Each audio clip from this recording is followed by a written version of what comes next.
Assalamualaikum warahmatullahi wabarakatuh.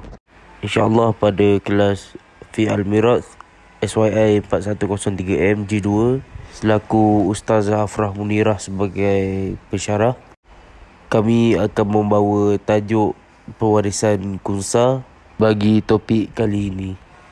Kami terdiri daripada 7 ahli kumpulan. Yang pertama Muhammad Haikal, yang kedua saya sendiri Ashraf Wajdi bin Azhar, yang ketiga Imam Anas, yang keempat Muhammad Khairul Ikhwan, yang kelima Muhammad Ammar, yang keenam Muhammad Afif, dan yang terakhir Ahmad Muaz. Baiklah, sekarang saya akan menerangkan tentang pengertian Khunsa. Khunsa ada dua jenis. Yang pertama Khunsa muskil, iaitu Khunsa yang tidak dapat tahu mana kelakian atau keperempuanan dia. Yang kedua Khunsa biasa, iaitu Khunsa yang lebih ke kelakian dia ataupun lebih ke perempuanan dia. Okey, mengikut istilah. Baiklah, daripada sudut bahasa, pengertian Khunsa dimaksudkan dengan lembut ataupun pecah. Seterusnya istilah pula alat janitan lelaki ataupun wanita yang ada pada seseorang itu, ataupun memiliki lubang kemaluan perempuan ataupun batang kemaluan lelaki, iaitu zakar.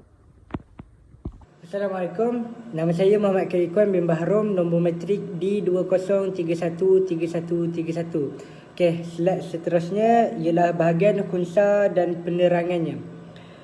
Bahagian Khunsa ni dia dikategorikan dua bahagian, iaitu Khunsa muskil dan Khunsa tak muskil. Khunsa muskil ni ialah Khunsa yang orang yang tidak jelas jantinanya, manakala Khunsa yang tak muskil ni seseorang yang jelas kelakian atau kewanitaan. Okay, bismillahirrahmanirrahim. Assalamualaikum warahmatullahi wabarakatuh. Okay, seterusnya saya akan menerangkan tentang hukum pewarisan harta bagi yang Khunsa. Okay, macam yang kita tahu, Khunsa ni dia ni sama ada lelaki atau perempuan. Kita tak tahu dia ni lelaki ke perempuan. Tu lah kita dapat pastikan yang dia ni lelaki atau perempuan. Okey, Khunsa ni dia ni bukanlah seorang ibu ataupun bapa ataupun bapa saudara ke, nenek ke, datuk kan. Sebab kita dapat tahu yang dia ni jantina yang mana satu. Okey, Khunsa ni juga kalau kata dia berkahwin, dia nikah kan. Pernikahannya mungkin tidak sah sebab kita tak dapat tahu jantina dah. Pernikahan dia takkan sah. Yang seterusnya, Khunsa muskil ni ada 4 kedudukan, yakni anak, adik-beradik, bapa saudara dan walak. Walak ni adalah pembebas hamba. Okey. Seterusnya kita akan masuk kepada bahagian pertama, di mana bahagian pertama ni semuanya ada 3 bahagian. Saya sebut bahagian pertama. Bahagian pertama ni jika bahagiannya ataupun bahagian dan bahagian pewaris-pewaris yang lain terlibat dalam pembahagian pusaka, maka pusaka ini tidak akan berubah. Dikatakan contohlah macam seorang lelaki ataupun seorang perempuan. Maksudnya pembahagian kaedah pembahagian ini tidak akan berubah. Dia akan ikut tetap sama macam biasa punya.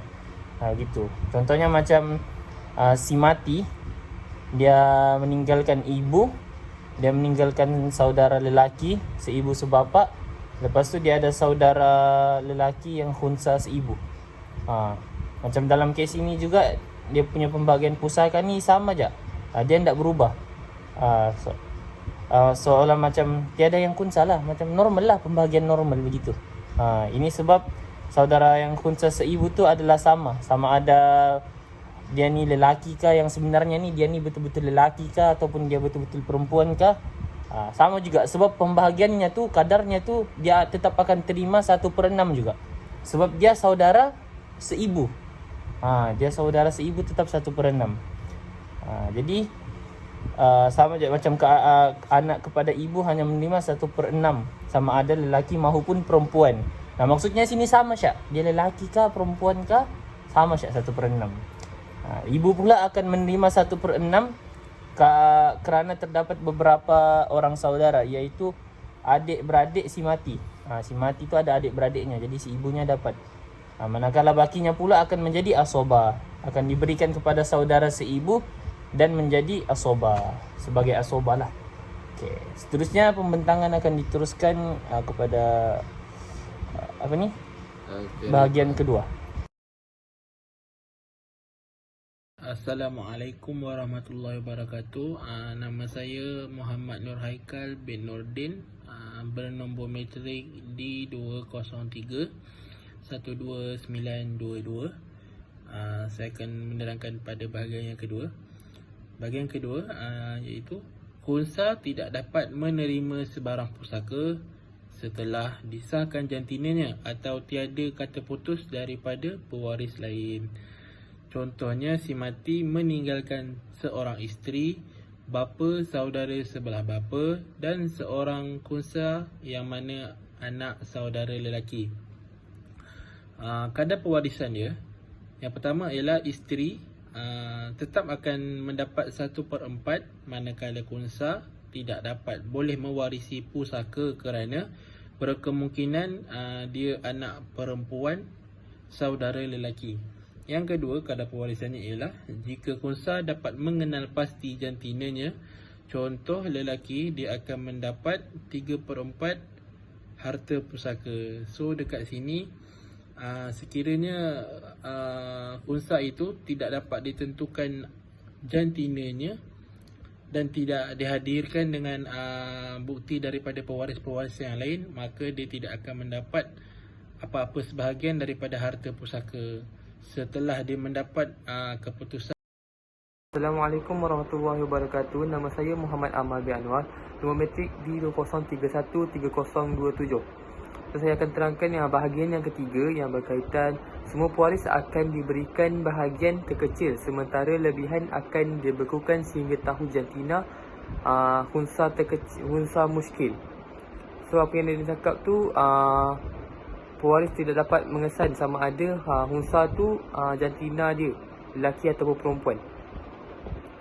So bahagian terkecil yang diagihkan kepada semua pewaris khunsa yang masih muskil dengan jantina sebenar dia, dia akan dibekukan. Maksudnya apa yang dibekukan ialah harta yang diperolehinya. Maksudnya selagi dia tak dapat tahu jantina khunsa tu, harta tu akan dibekukan. So contoh dia, jika si mati meninggalkan satu orang anak lelaki dan khunsa muskil, tetapi khunsa tersebut dapat dikenal pasti jantina, dia akan dapat 1/2. Dan jika khunsa tersebut perempuan, dia akan dapat 2/3. So kalau dia dapat tahu dah khunsa tu jantina dia, kalau dia, sama ada kalau dia lelaki, dia akan dapat 1/2, dan sama ada kalau dia perempuan, dia akan dapat 2/3. So itu saja. Assalamualaikum warahmatullahi wabarakatuh. Saya Imam Anas bin Irwan, nombor matrik di 20313134. Okey, seterusnya saya akan ambil bahagian yang terakhir, iaitu kesimpulan. Okey. Daripada Imam Ar-Rahabi menyebut dalam syairnya, jika terkandung di dalam orang yang layak menerima pusaka, iaitu seorang khunsa muskil, maka hendaklah dibahagikan dengan mengikut minima dan yakin. Diadakan pembahagian dan dicari juga kepastiannya. Okey. Seterusnya, setiap manusia, kita tahu setiap manusia ada hak yang perlu diberi secara adil kepada mereka. Itulah syair Imam Ar-Rahabi. Sekian, terima kasih daripada kumpulan kami.